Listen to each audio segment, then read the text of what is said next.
할렐루야. 네, 우리 주님 찬양합니다. 우리 옆에 있는 분들하고 좀 인사 좀 할까요? 잘 오셨습니다. 축복합니다. 앞뒤로도 좀 잘 오셨습니다. 축복합니다.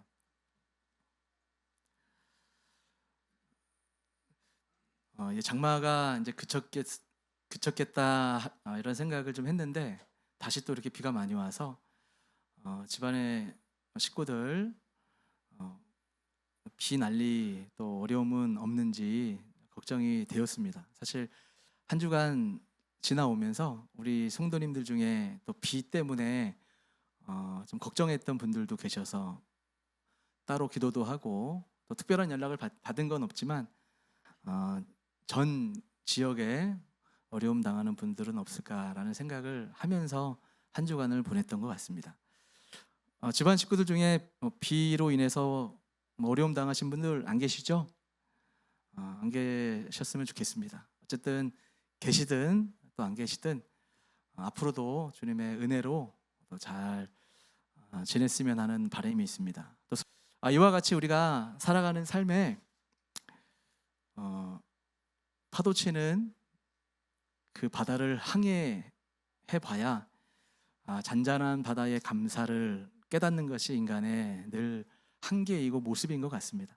지금 현재 여러분 특별한 일이 없다면 그 자체에 감사하며 하나님께서 선하게 인도하신다라고 믿고 주님 앞에 영광 올려드리고 감사하는 우리 성도님들 될 수 있기를 다시 한번 주님의 이름으로 축복합니다.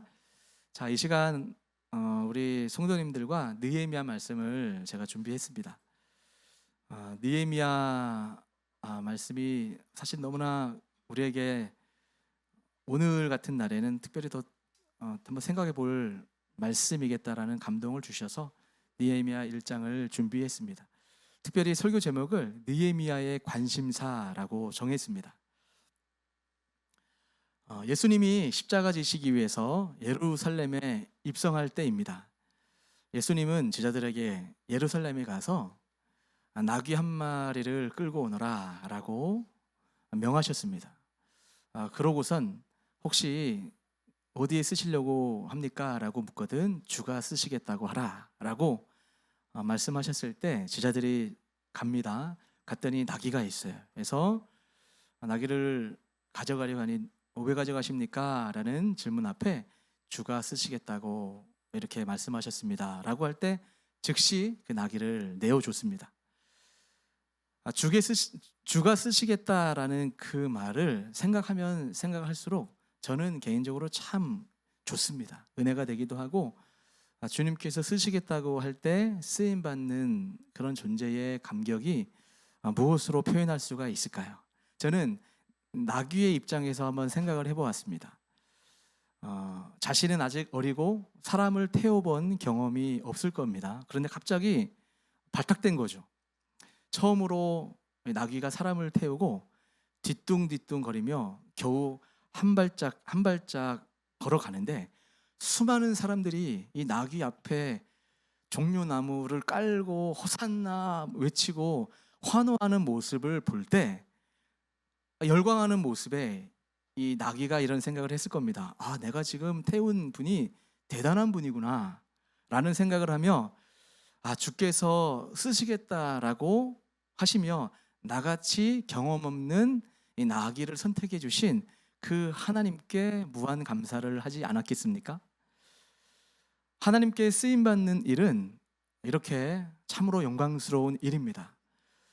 주께서 쓰시겠다라고 작정하시면 우리의 부족과 능력과 자격 없음이 무엇이 문제가 되겠습니까?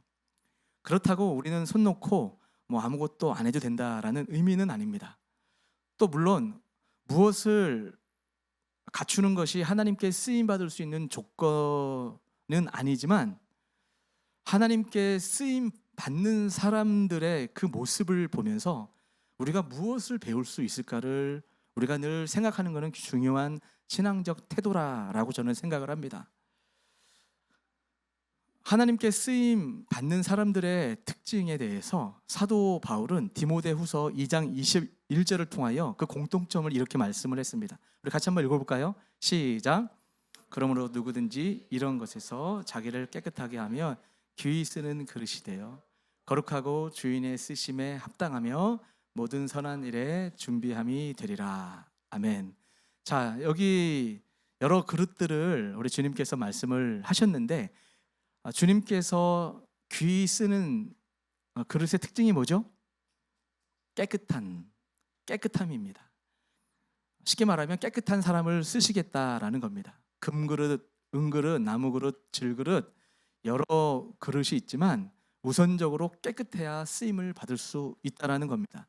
어떤 사람은 금그릇이어서 안 돼, 도리어 질그릇이어야 쓰임 받는다라고 마치 금그릇이 문제 있는 것처럼 보는 관점은 잘못된 해석이라 생각을 합니다. 금그릇도 중요해요.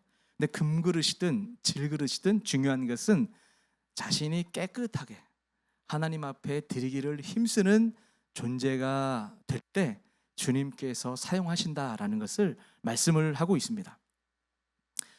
깨끗하다라고 하는 것은 거룩하다, 뭐 어디 하나 물들지 않고 흠이 없다라는 의미보다 세상의 영광과 욕심에 물들지 않고 하나님께 순전하게 마음이 청결한 자가 돼서 하나님 나라를 보는 이런 성도, 이런 사람이 돼야지라고 마음에 다짐하며 살아가고자 하는 사람, 그렇게 살아내는 사람을 깨끗한 사람이라고 우리가 볼 수가 있을 것입니다. 자, 오늘 저는 여러분들하고 느헤미야라고 하는 사람을 살펴보고자 합니다. 느헤미야는 BC 444년경에 바벨론에서 포로로 잡혀갔던 이스라엘 백성들을 3차 기환할 때 그들을 이끌고 예루살렘에 돌아와서 성벽을 재건한 총독입니다. 같은 시기에 활동했던 선지자가 누구냐면 말라기입니다. 여러분, 우리가 생각할 때 이 성경 배열을 보면 이 느헤미야는 역사서 쪽에 들어가기 때문에 비교적 구약 성경의 중간 정도에 배치를 합니다. 그래서 좀 더 일찍 역사했던 사람이 느헤미야가 아닐까 싶게 생각을 하는데, 성경은 역사서 다음에 예언서가 나옵니다. 대예언서, 소예언서, 그러면서 성경이 맞춰지게 돼요.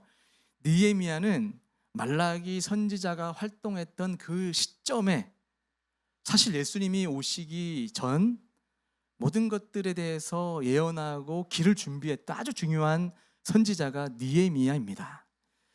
자, 느헤미야가 이스라엘 구약 역사 가운데 끝자락에서 등장하는 인물인데, 참 어두웠던 시기에 하나님께 쓰임받은 이 사람, 이 느헤미야는 어떤 사람이었고 그를 통해 우리가 무엇을 배워야 되는지를 한번 살펴보았으면 좋겠습니다. 자, 일단은 크게 저는 오늘 느헤미야의 직업, 또 느헤미야의 관심사, 느헤미야의 기도, 크게 이 세 가지를 살펴보면서 은혜를 받았으면 좋겠어요. 일단 먼저 느헤미야의 직업에 대해서 한번 살펴보기 원합니다. 느헤미야는 어떤 사람이었을까? 오늘 본문 1절하고 11절이 말씀을 해요. 좀 다시 한번 띄워주시면 1절 11절 보니까 1절에 하가랴의 아들 느헤미야의 말이라, 아닥사스 왕 제20년 기슬로월에 내가 수상궁에 있는데, 이렇게 자신이 수상궁에 있다라는 것을 말씀을 하고 있고, 11절을 보면 맨 마지막에 그때 내가 왕의 술 관원이 되었느니라, 이렇게 말씀을 하고 있습니다. 자, 일단 먼저 느헤미야의 일터는 수상궁이라고 말씀을 합니다. 수상궁이 어디일까요? 그때 당시에 세계 최고의 열강은 페르시아, 성경적 개념 이름으로는 바사라고 합니다. 근데 우리 세상의 역사적 이름으로서는 페르시아, 지금의 이란 계열로 보죠.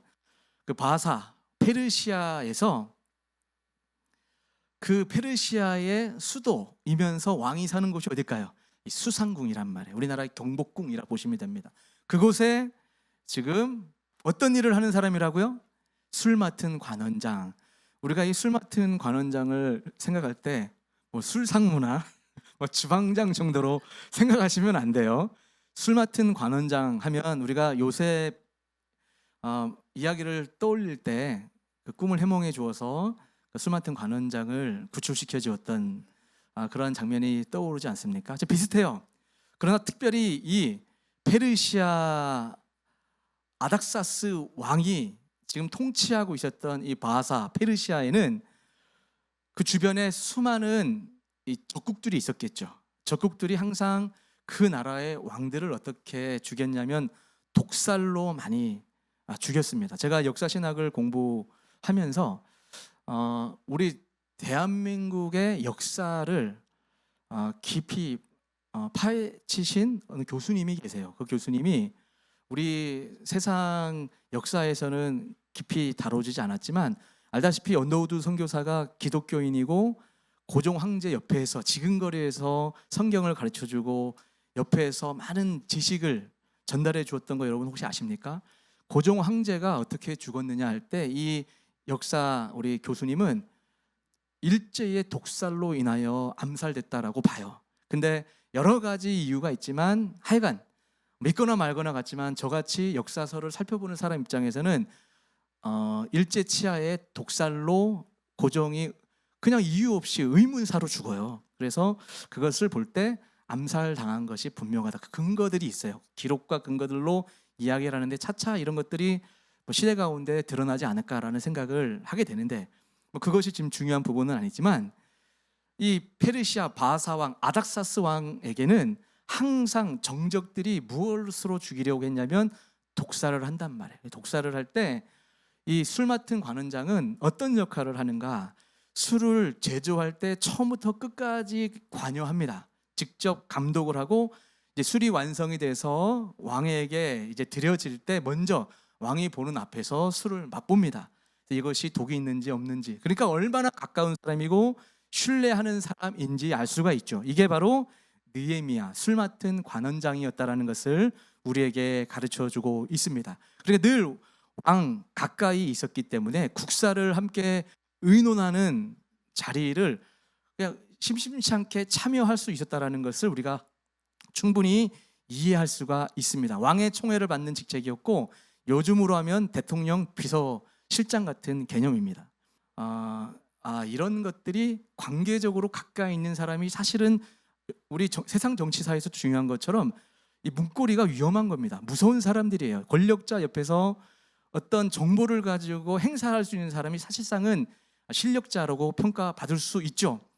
지금 이 느헤미야 같은 사람은 그런 의미에서 왕에게 굉장히 신임을 얻었던 사람임을 볼 수가 있습니다. 자, 그러면 여기서 느헤미야라는 사람을 내가 설명을 하고 있는데 살펴볼 것이 굉장히 많이 있어요. 자, 느헤미야가 지금 어느 시기에 이 상황 가운데 놓여 있냐면, 자, 바벨론으로 포로 잡혀갔던 이스라엘 사람들의 3세 내지 4세 정도로 되었을 것으로 추정됩니다. 왜냐하면 느헤미야가 지금 활동할 때가 444년이라고 했죠, BC.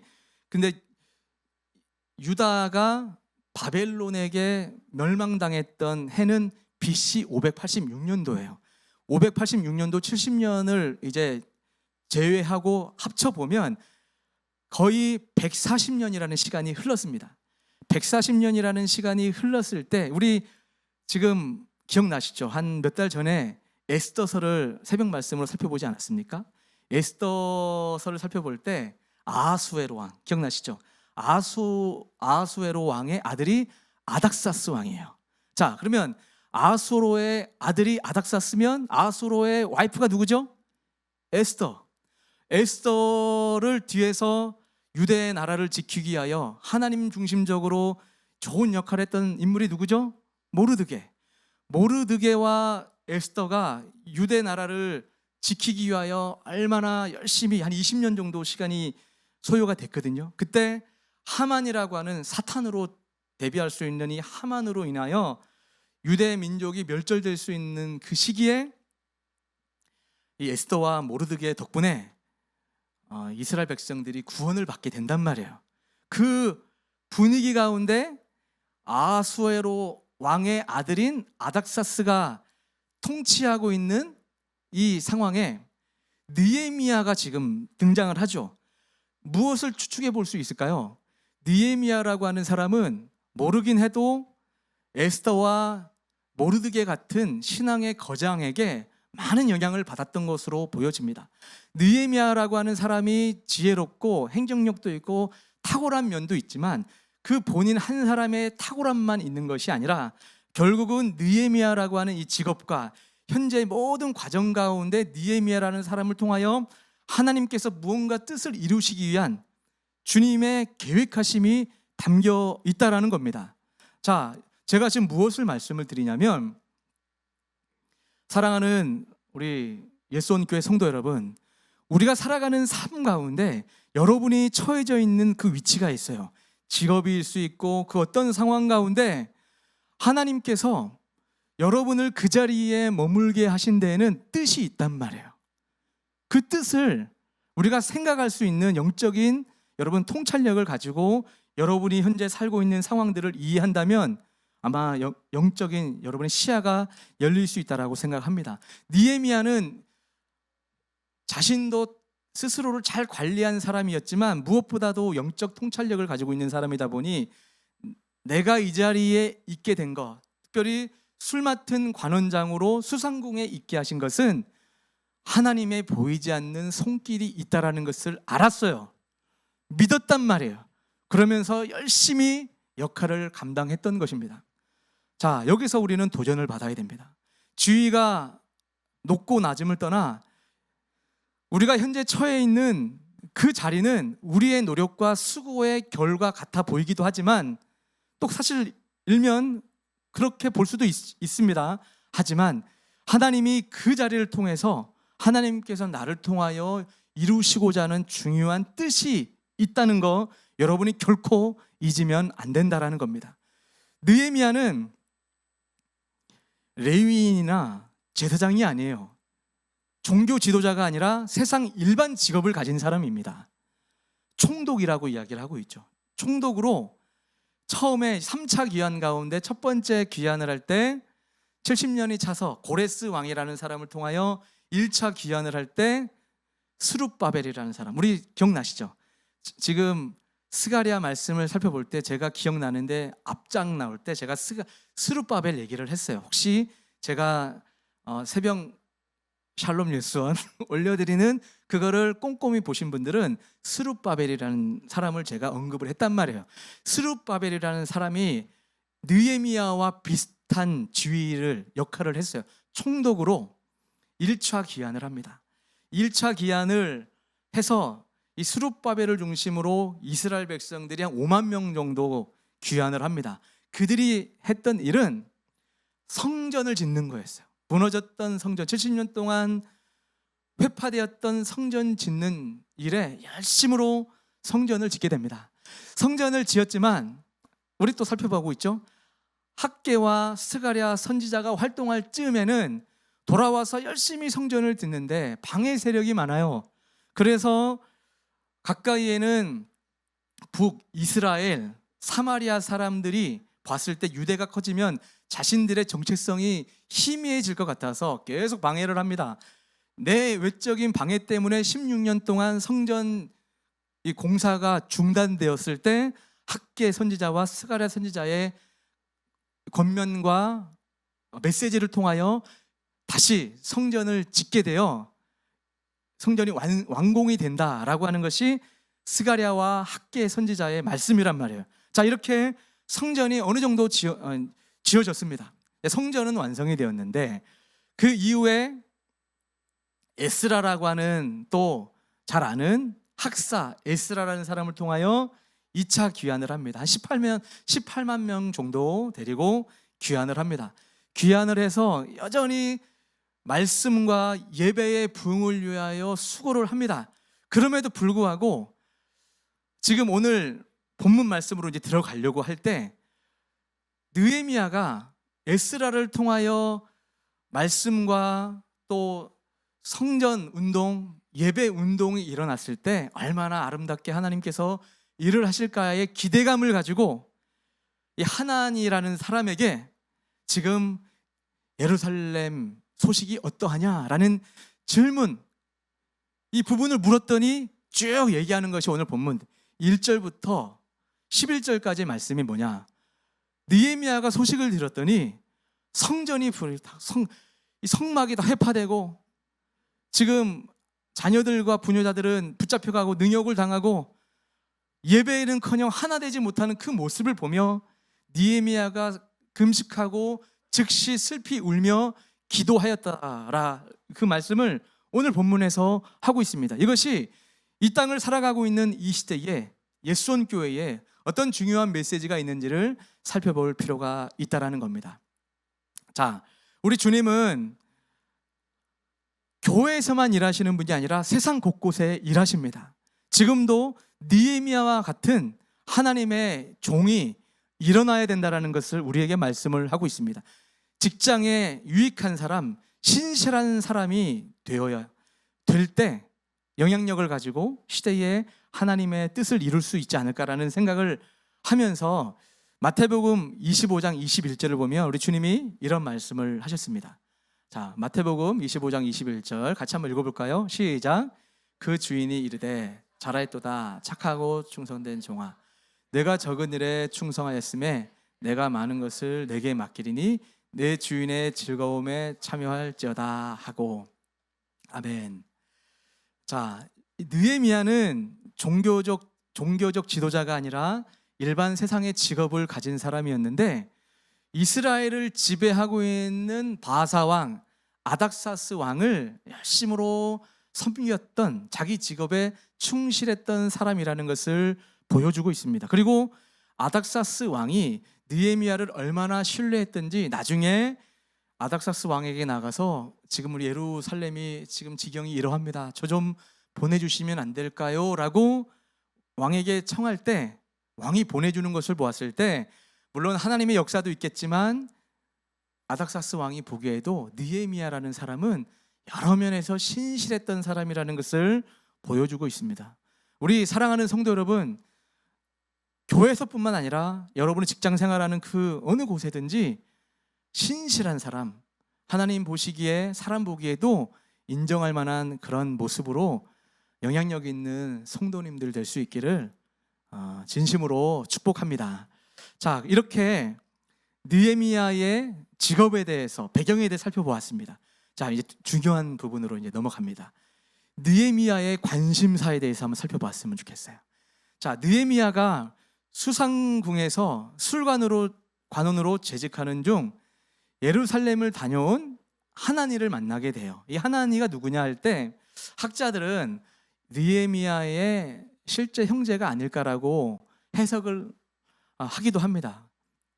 어쨌든 이 하나니에게 예루살렘의 형편을 물었더니 3절 말씀 같이 읽고, 오늘 본문 3절 보니까 그들이 내게 이르되 사로잡힘을 면하고 남아있는 자들이 그 지방 거기에서 큰 환난을 당하고 능욕을 받으며 예루살렘 성은 허물어지고 성문들은 불탔다 하는지라, 이렇게 말씀을 하고 있습니다.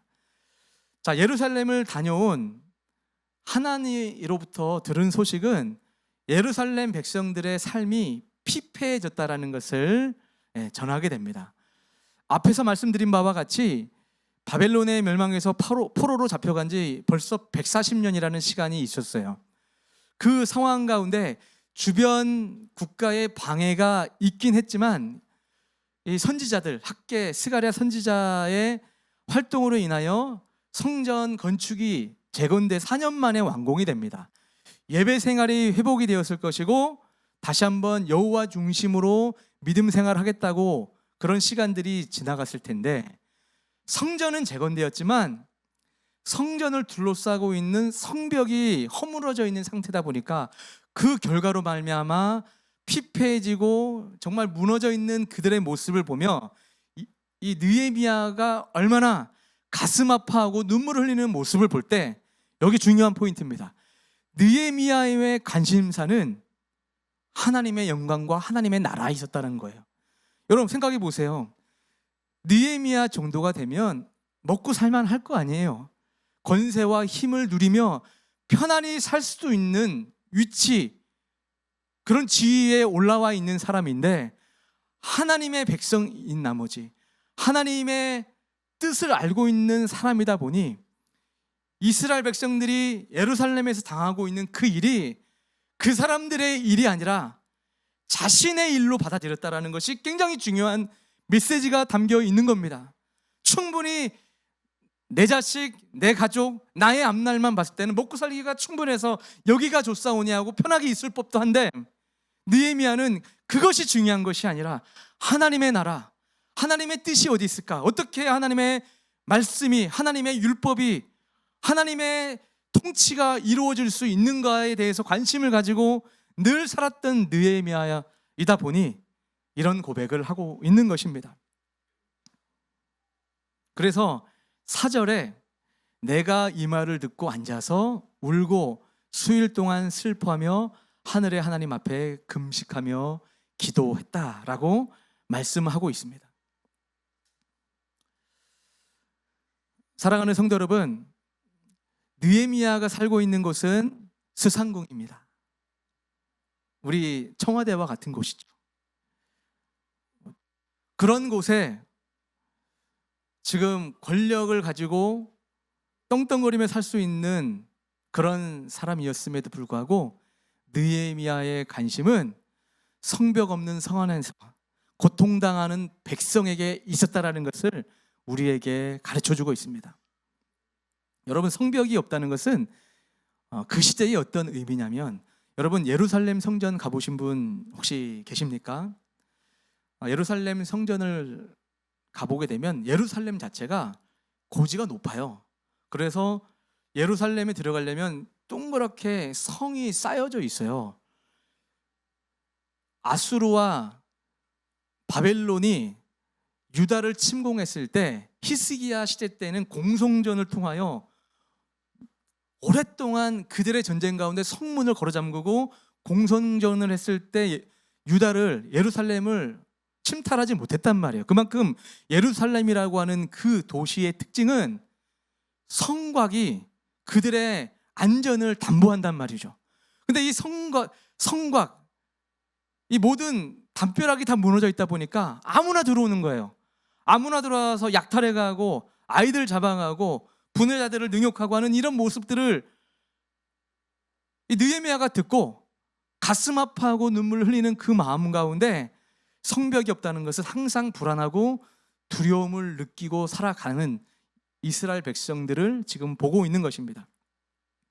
오늘날도 이 땅을 살아갈 때 가장 기초적인 울타리가 없이 살아가는 사람들이 많이 있습니다. 저는 어떤 사람이 이런 사람일까 할 때, 물론 뭐 노숙자와 같은 분들 등등 분들도 계시지만, 저는 이전 교회 사역할 때부터 청년들이 이 시대의 강도 만난 이웃이다라고 저는 늘 생각을 합니다. 시대가 달라지지 않았습니까? 옛날에는 직장, 대학만 나오면 일자리가 충분했다고 하고 또 조금만 마음만 먹으면 일할 자리가 있었는데, 지금은 진짜 일할 자리도 없고 또 결혼, 시집장가 가는 것도 마음은 언니로되 현실적으로 준비되지 못해서 못 가는, 생각을 못하는 분들도 너무나 많아요. 그러니까 이런 청년들이 이 시대에 강도 만난 이웃이 아닐까라는 생각을 해보게 되고, 더 나아가서 더 멀리 열방 가운데 복음을 알지 못하여 죽어가고 있는 사람들, 최소한의 안전을 보장받지 못해서 고통 가운데 살아가는 사람이 여러분 얼마나 많이 있는지 모릅니다. 예수교회가 앞으로 우리 교회가 감당해야 될 일들로 이제 앞으로 우리가 경험하게 될 것이지만, 선교를 나가보면 뭐 인도든 네팔이든 뭐 남미, 그 이슬람 국가, 동남아 국가, 제가 여러 많은 나라들을 다녀보니까 정말 기초적인 것에 보호를 받지 못해서 비참하게 살아가는 사람들이 얼마나 많이 있는지 모릅니다.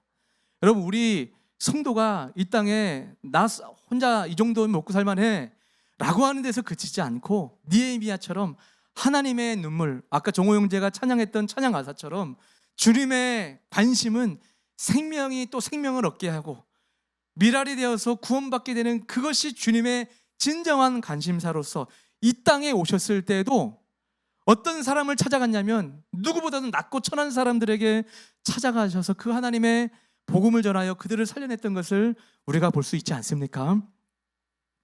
느헤미야의 관심은 낮은 자리, 고통받고 있는 그들에게 관심을 가졌습니다. 사랑하는 성도 여러분, 여러분이 지금 예수님을 믿고 하나님을 섬긴다고 하는데 감동이 없으십니까? 이전에 하나님을 만났던 그 순간 눈물을 흘리고 가슴 뛰고 내가 얼마나 죄인이었는지 모르는 그 상황 가운데 하나님을 만남으로 눈물을 흘리고 가슴 뛰듯 주님 앞에 올인했던 그 순간들, 여러분 항상 염원하며 그때가 돌아왔으면 좋겠다라고 생각하시는 분들 많이 있을 텐데, 여러분 그때가 언제입니까? 분명히 지금 그때보다 훨씬 더 좋은 상황 가운데 있고 좀 더 먹을 것이 풍성하고 좀 더 높은 위치에 있을 가능성이 높습니다. 그런데 우리 주님이 찾아가 주셨던 그 순간 그 자리는 내가 헐벗었고 세상에 아무것도 아닌 사람이었다 생각이 들었고, 정말 영적인 측면에서 나는 정말 죄인이구나, 그 낮은 자리에 있었을 때 우리 주님이 여러분 찾아가셔서 여러분 만나주지 않으셨습니까? 여러분 만나고 싶으세요? 주님 만나서 주님의 그 은혜 가운데 감동 가운데 삶을 헌신하고 싶습니까? 냉정하게 진심으로 여러분이 어떤 상태에 있는지를 돌아봤으면 좋겠습니다. 여러분 높은 자리에 있으면서 부유한 뭔가 아쉽지 않은 상황 가운데 있으면서 그냥 말로만 주님 저에게 찾아와 주세요, 저에게 오셔서 내 마음 좀 위로해 주세요 하는 거 주님이 안 내려오신단 말이에요. 하나님이 찾아오셔서 만나주시는 사람은 낮은 자리, 가난한 사람들의 눈물을 닦아주는 그 마음을 가진 사람, 나는 지금 수상궁에서 잘 먹고 잘 살 수 있지만 하나님이 그들과 함께 눈물 흘리고 계시겠구나, 내가 저희 유다 백성을 살려내야지 라고 하는 애끓는 마음으로 예루살렘을 생각할 수 있는 그 마음, 그런 사람을 주님이 찾고 있단 말이에요.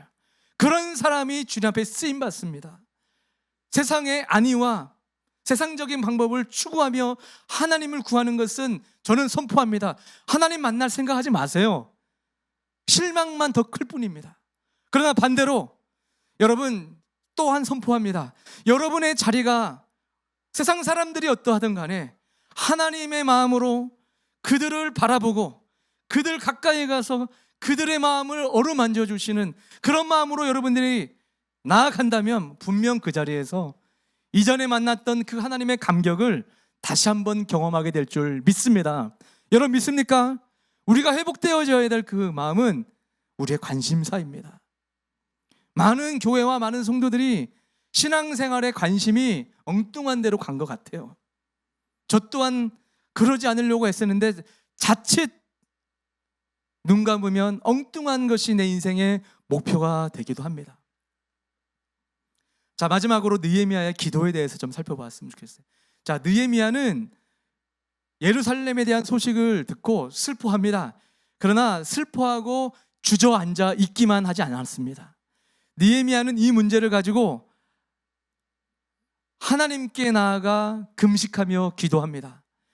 느헤미야는 이 문제 해결을 하기 위하여 자신을 신임하는 아닥사스 왕에게 먼저 가서 자신의 고민을 털어놓지 않았어요. 오늘 본문 보니까 먼저 여호와 하나님께 기도를 먼저 시작하는 것을 볼 수가 있습니다. 기도가 뒷받침된 이후에 아닥사스 왕에게 나아가서 자신의 입장을 전했을 때 왕이 보내주는 것을 우리가 확인하게 됩니다. 자, 보세요. 느헤미야가 가지고 있었던 이 관심사는 기도 제목을 통해서 알 수가 있는데 5절입니다. 느헤미야가 기도의 사람이었다라는 것, 또한 주님이 느헤미야 같은 사람을 사용할 수밖에 없는 이유는 느헤미야의 기도 가운데 자신의 신앙과 자신의 입장, 태도가 분명히 녹아져 있어요. 자, 5절 보면 이렇게 말씀, 5절 같이 한번 읽어볼까요? 시작.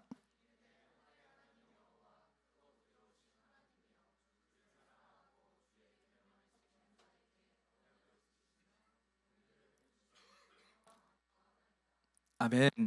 자, 느헤미야의 마음 가운데 오늘 이 본문 가운데 하나님을 어떤 하나님으로 이해하고 있냐면 크게 세 가지로 압축할 수 있습니다. 첫 번째, 크고 두려우신 하나님입니다.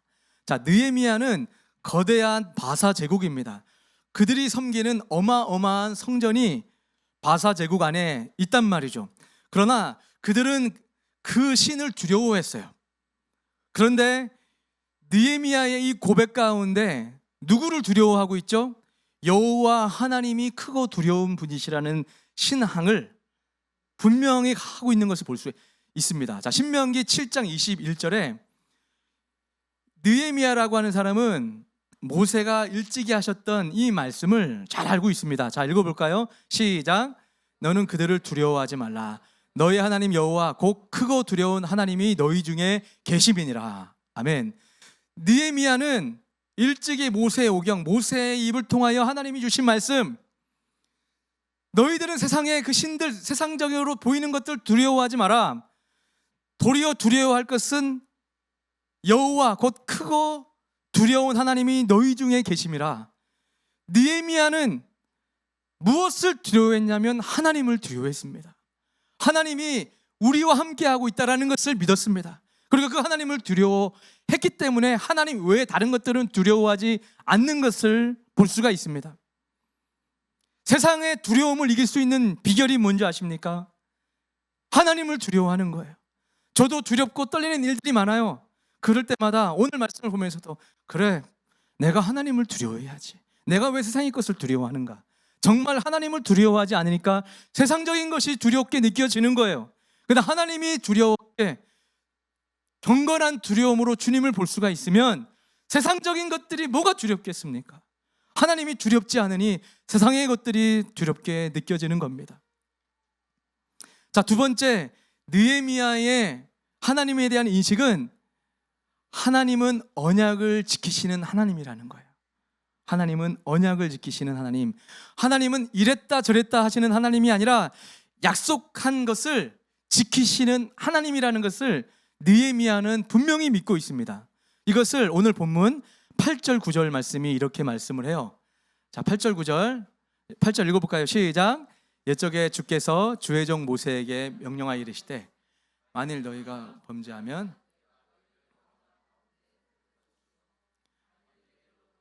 내 계명을 지켜 행하면 너희 쫓긴 자가 하늘 끝에 있을지라도 내가 거기서부터 그들을 모아 내 이름을 두려고 택한 곳에 돌아오게 하리라 하신 말씀을 이제 청하건대 기억하옵소서.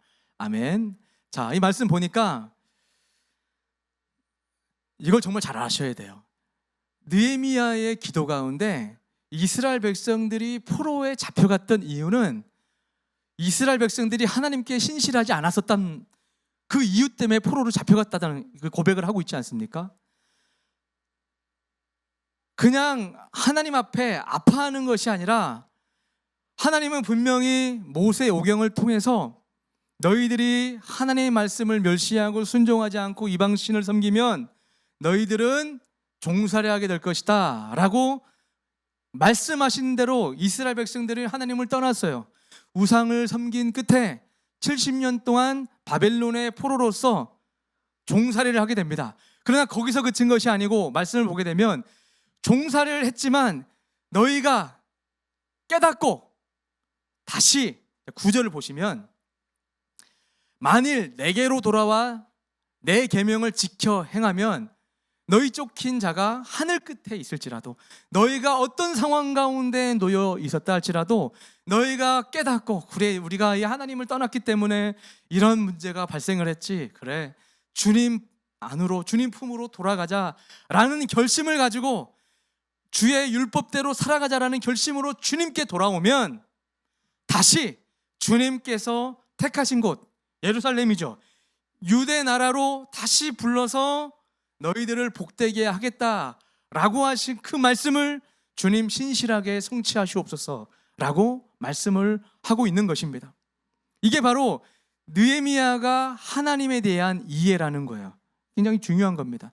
여러분이 혹시라도 삶이 공고하거나 어떤 시험 가운데 놓였던 순간을 지나가고 있다고 생각이 들 때 그 자체를 아파하지 마시고 그런 마음이 든다면 하나님 앞에 내가 신실하지 않았던 모습이 있던가, 그리고 회개하세요. 회개하고 내가 주님 앞에 돌아가겠습니다. 주님 뜻 가운데 다시 살겠습니다. 룻처럼, 나오미처럼, 야곱처럼 다시 주님의 그 자리로 내가 돌아가겠습니다라고 돌아가기만 하면 주님께서 더 복되게 하시겠다라고 하는 그 약속, 그것을 믿고 돌아오라고 우리에게 말씀을 하고 있습니다. 자, 세 번째는 느헤미야는 하나님에 대한 마지막 이해인데, 하나님은 긍휼을 베푸시는 하나님이다라고 말씀을 합니다. 이게 바로 6절에서 말씀을 합니다. 6절 같이 읽을까요? 6절 시작. 이제 종이 주의 종들인 이스라엘 자손을 위하여 주야로 기도하며 우리 이스라엘 자손이 주께 범죄한 죄들을 자복하오니 주는 귀를 기울이시며 눈을 여시사 종의 기도를 들으시옵소서. 나와 내 아버지의 집이 범죄하여. 아멘. 많은 사람들은 힘들고 어려운 문제를 이제 경험하게 되면 하나님이 어디 계실까? 왜 돕지 않고 나를 외면하시는가? 라고 그 문제의 이유를 외부에서 찾으려고 해요. 그런데 느헤미야는 그 문제의 이유가 어디에 있다라고 생각했냐면 공동체, 또 내 안에 있다라는 것을 알았던 사람입니다. 그래서 자신의 이 상황, 또 이스라엘 백성들의 문제의 원인은 밖에 있는 것이 아니라 자신들의 죄로 말미암는 것이었다라는 것을 깨닫고 고백하는 것을 알 수가 있습니다. 사랑하는 성도 여러분, 우리가 하나님을 바로 알 때 기도하지 않을 수 없습니다. 정말 하나님을 우리가 경험하게 됐다면 문제를 알게 돼요. 우리가 성경을 통하여 하나님을 안다고 하는 의미는 하나님을 알게 되면 내가 얼마나 죄인이고 얼마나 은혜 받고 있는 존재인지를 알게 돼요. 반대로 내가 어떤 사람인지를 깨닫게 되면 하나님은 참 거룩한 분이시고 나 같은 사람에게 다가올 수 없는 분이라는 것 또한 알아요. 그걸 알기 때문에 하나님의 말씀에 감동된 사람은 하나님께 기도하지 않고는 살 수 없다는 것을 자동적으로 깨닫게 됩니다. 자, 기도가 뭐죠? 기도는 나의 삶의 주도권을 주님 앞에 드린다라고 하는 의지입니다. 하나님의 이끄심을 따라 순종하겠다고 하는 출발점이 기도예요. 그래서 기도하지 않고 무언가를 결정하고 나가다 보면 나도 모르는 사이에 그 어떤 결정의 주도권이 내 기준이 된단 말이에요. 그런 경험 많이 하지 않습니까? 어떤 일을 할 때 기도를 충분히 하지 않고 결정을 하게 되면 나도 모르게 그 어떤 기준의 주체가 나의 기준이 된다니까요. 그러니까 기도하게 되면 주님께 모든 것을 맡기고 가다 보면 내가 지금 왜 내 뜻을 구하고 있는 거지? 주여 할 수만 있거든 내 뜻대로 하지 마시고 아버지 뜻대로 되기 원합니다라고 기도하는 가운데 나의 삶의 주도권을 주님께 맡기게 돼 있는데, 반대로 기도하지 않으면 잠들어 있으면 욱하는 대로 생각하는 대로 골몰하다가 그 순간 스치는 그 느낌으로 결정해 버린단 말이에요. 그 짧은 몇십 년 살아왔던 어설프게 승리했다고 하는 그 경험, 만족, 익숙함, 이런 것이 하나님의 뜻이 아마 이것일 거야 라고 판단하는 경우, 결정해서 실패하는 경우 얼마나 많이 있습니까? 느헤미야는 그것을 알았습니다. 그래서 예루살렘으로 돌아가길 원하지만 먼저 주님 앞에 기도하여 준비하고 왕에게 나갔을 때 하나님의 역사가 시작되는 것을 볼 수가 있습니다. 이제 말씀 정리하겠습니다. 느헤미야는 자신의 자리에서 신실하게 맡겨진 사명을 감당했던 사람이었습니다. 그러나 그의 관심은 자신의 일에만 머물러 있지 않고 하나님의 나라, 하나님의 통치에 있었다는 것을 우리 꼭 기억할 수 있어야 됩니다. 성벽 없이 환난 가운데 있는 이들에게 내가 그들의 성벽이 되어줘야 되겠다, 내가 얼른 가서 성벽 울타리를 쳐야 되겠다라는 그 마음으로 느헤미야는 예루살렘으로 돌아가기로 결정한 거예요. 예루살렘에 돌아가게 되면 고난이 극심하고 어떤 피해가 닥칠지 모르는 상황에서 하나님 나라와 하나님의 성도를 생각한 나머지 큰 결단으로 예루살렘으로 돌아간다라고 하는 것이 느헤미야 말씀입니다. 그러나 그렇게 결단하고 나갔을 때 하나님이 놀랍게 일하시는 일들을 경험하게 됩니다. 하나님의 일하심을 간구하여 나갔을 때 예루살렘 성전이, 이 성벽이 52일 만에 보수되고 증축되는 것을 우리가 볼 수가 있습니다. 우리 예수원교회가 은혜의 52주가 되었으면 좋겠어요. 이내 52일. 이제 여러분이 결론적으로 여러분 진짜 진지하게 한번 생각해 보셔야 돼요. 내 살아가는 삶 가운데 무너져 있는 성벽은 어디일까? 기도 생활인가? 가정 생활인가? 직장 생활인가? 그 어떤 부분인가? 하나님이 아닌 하나님 나라가 아닌 데에 집중을 하게 되면 무너집니다. 그곳을 통하여 시험들이 들어온단 말이에요. 오늘 이 시간을 통해서 우리 예수원 교회를 포함하여 여러분 각자의 삶 가운데 내가 보수해야 될 성벽, 그것이 무엇인지를 깨닫고 보수해 나가는 우리 교회가 될 때 교회 중심, 예배 중심, 놀라운 하나님의 임재가 가득한 우리 예수원 교회가 될 줄 믿습니다. 그 믿음으로 우리 나갈 때 마지막으로 성경 말씀 빌립보서 4장 6절 9절 읽고 우리 찬양하도록 하겠습니다. 빌립보서 4장 6절 9절 같이 읽겠습니다. 시작. 6절부터 9절 시작. 아무것도 염려하지 말고 다만 모든 일에 기도와 간구로 너희 구할 것을 감사함으로 하나님께 하리라. 그리하면 모든 지각에 뛰어난 하나님의 평강이 그리스도 예수 안에서 너희 마음과 생각을 지키시리라. 끝으로 형제들아, 무엇이든지 참되며 무엇이든지 경건하며 무엇이든지 옳으며 무엇이든지 정결하며 무엇이든지 사랑받을 만하며 무엇이든지 칭찬할 만하며 무슨 덕이 있든지 무슨 기림이 있든지 이것들을 생각하라. 너희는 내게 배우고 받고 듣고 본 바를 행하라. 그리하면 평강의 하나님이 너희와 함께 계시리라.